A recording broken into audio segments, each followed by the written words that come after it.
नमस्कार विद्यार्थियों। हम मानव भूगोल के विभिन्न सिद्धांतों के बारे में अध्ययन कर रहे हैं।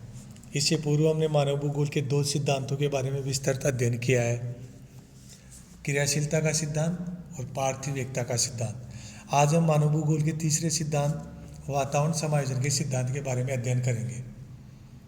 पृथ्वी के धरातल के विभिन्न भागों का अध्ययन भूगोल का प्रमुख उद्देश्य है। मानव भूगोल में मानव की केंद्रीय स्थिति मानकर धरातल के परिवर्तनशील स्वरूपों का अध्ययन एवं व्याख्या की जाती है। अतः प्राकृतिक वातावरण के विभिन्न तत्व जैसे भूमि की बनावट, जलवायु के कारक, ये सभी मनुष्य के आर्थिक, सामाजिक एवं सांस्कृतिक वातावरण के तत्व है। रहन सहन, खान पान, वेशभूषा, रीति रिवाज आदि तत्व भी मनुष्य की विभिन्न क्रियाओं को प्रभावित करते हैं। सांस्कृतिक और प्राकृतिक वातावरण के ये विविध तत्वों के द्वारा प्रभावित होने के साथ साथ मनुष्य स्वयं भी अपनी बुद्धि, कौशल और आधुनिक तकनीकी ज्ञान के आधार पर इन कारकों के साथ अनुकूलन करता है तथा कठिन परिस्थितियों को अपने जीवन निर्वाह के अनुसार रूपांतरित या परिवर्तित करने का प्रयास भी करता है।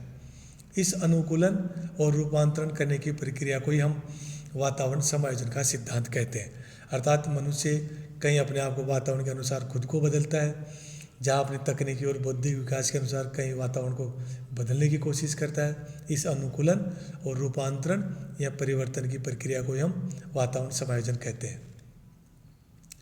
पृथ्वी के विभिन्न क्षेत्रों में सामाजिक, सांस्कृतिक, आर्थिक, प्राकृतिक आदि तत्वों में विभिन्नता पाई जाती है।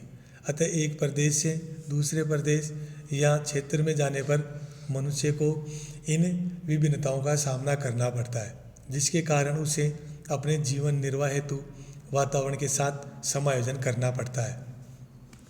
पृथ्वी का ऊपरी भाग, जिसे हम भूपर्पट्टी या ऊपरी धरातल कहते हैं, अनेक विविधताओं से युक्त है। आप भी अपने आसपास के वातावरण में देखते होंगे, या राज्य के लेवल पे या इंडिया लेवल पे या विश्व लेवल पे धरातल पर कहीं पर्वत है, कहीं पठार है, मैदान, झील, महासागर, कहीं गहरी खाइयाँ हैं। ये विविधताएं पाई जाती है। इसी प्रकार जल और स्थल के वितरण में भी विषमता पाई जाती है। उत्तरी गोलार्ध में स्थलभाग अधिकता है तो दक्षिणी गोलार्ध में जलभाग अधिकता है। जलवायु के विविध कारक जैसे तापमान, वर्षा, पाला, ओस, आर्द्रता, वायु, वायुदाब आदि का वितरण भी पृथ्वी के धरातल पर विविधता लिए हुए पाया जाता है। हम उदाहरण के लिए देखते हैं, जैसे भूमध्यरेखीय प्रदेश में उच्च तापमान और उच्च वर्षा, वर्ष भर तापमान भी अधिक रहता है, वर्षा भी अधिक होती है। जबकि रेगिस्तान क्षेत्र में देखते हैं तापमान तो उच्च रहता है लेकिन वर्षा की कमी पाई जाती है, जिसके कारण वहाँ पर वनस्पति का अभाव पाया जाता है। इसी प्रकार सांस्कृतिक वातावरण के तत्व है, जैसे मनुष्य का रहन सहन, खान पान, रीति रिवाज, परिवहन के साधन, उद्योग धंधे, बैंकिंग व्यवस्था, तकनीकी आदि की भी भूतल पर अत्यधिक विषमता पाई जाती है।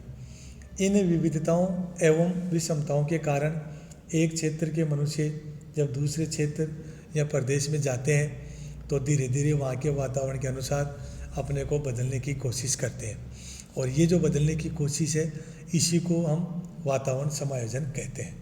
मनुष्य वातावरण समायोजन के लिए दो प्रकार की क्रियाएं करता है, अनुकूलन और रूपांतरण।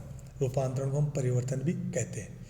अनुकूलन मनुष्य द्वारा वातावरण के विभिन्न कारकों के प्रभाव के अनुसार अपने आप को समायोजित करने की क्रिया को अनुकूलन कहते हैं। जैसे हम सर्दियों में गर्म कपड़े पहनते हैं, गर्मियों में सूती और ठंडे कपड़े पहनते हैं ताकि गर्मी नहीं लगे।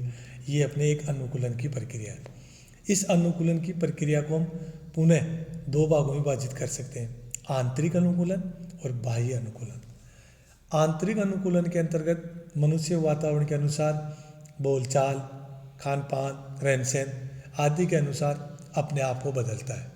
जब कोई मनुष्य लंबे समय तक एक ही प्रकार के वातावरण में रहता है तो जलवायु के विभिन्न कारकों के आधार पर उसके शारीरिक वर्ण में भी परिवर्तन हो जाता है।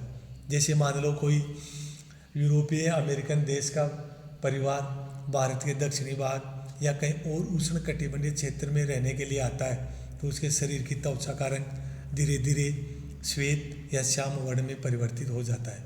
इस प्रक्रिया को हम आंतरिक अनुकूलन के अंतर्गत सम्मिलित करते हैं।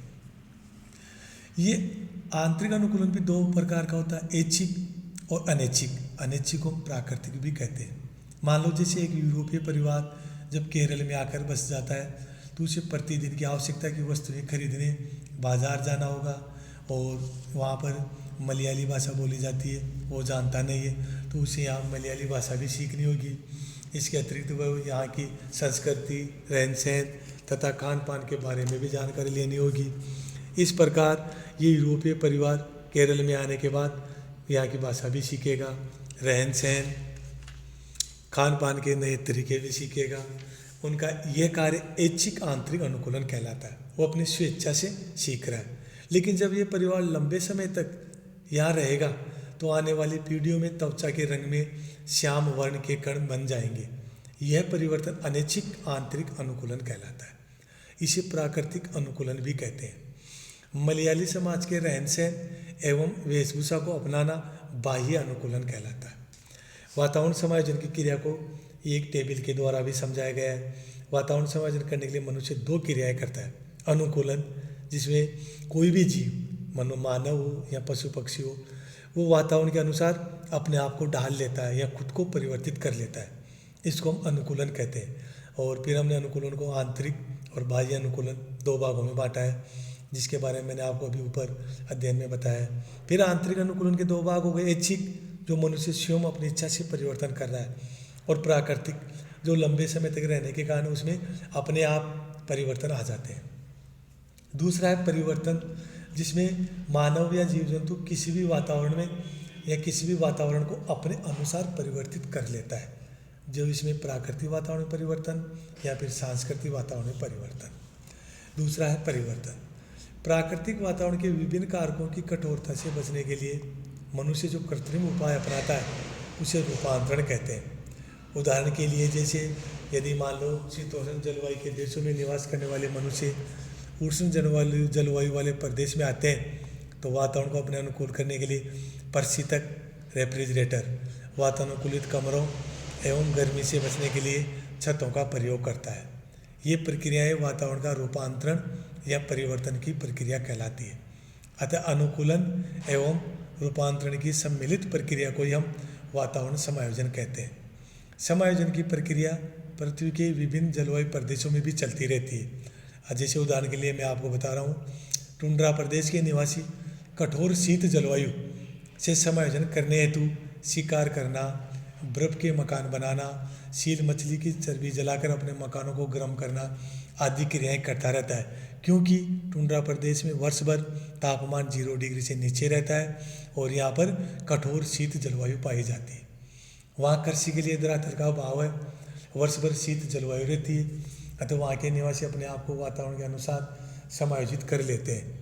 इसी प्रकार शुष्क और आर्द्र क्षेत्रों में रहने वाले लोग प्रादेशिक जलवायु के आधार पर अपने आप को समायोजित करते रहते हैं। धरातल के विभिन्न भागों में निवास करने वाले मनुष्य अपनी रुचि और शक्ति के आधार पर अपनी आवश्यकताओं की पूर्ति करने और अपने आप को वातावरण के अनुसार डालने की प्रक्रिया वातावरण समायोजन करते रहते हैं। प्रत्येक क्षेत्र के मनुष्य दूसरे क्षेत्र के साथ भी समायोजन करने का प्रयास करते रहते हैं। अतः समायोजन का सिद्धांत प्रादेशिक है। समायोजन की प्रक्रिया क्षण प्रतिक्षण चलती रहती है। वातावरण समायोजन में सार्वभौमिक समानता नहीं होती है, वरन स्थानिक भिन्नता मिलती है, जिसे समायोजन का प्रादेशिक पक्ष भी कहते हैं। पृथ्वी पर समायोजन में विभिन्न स्थानीय भिन्नताएं मिलती रहती है। धन्यवाद।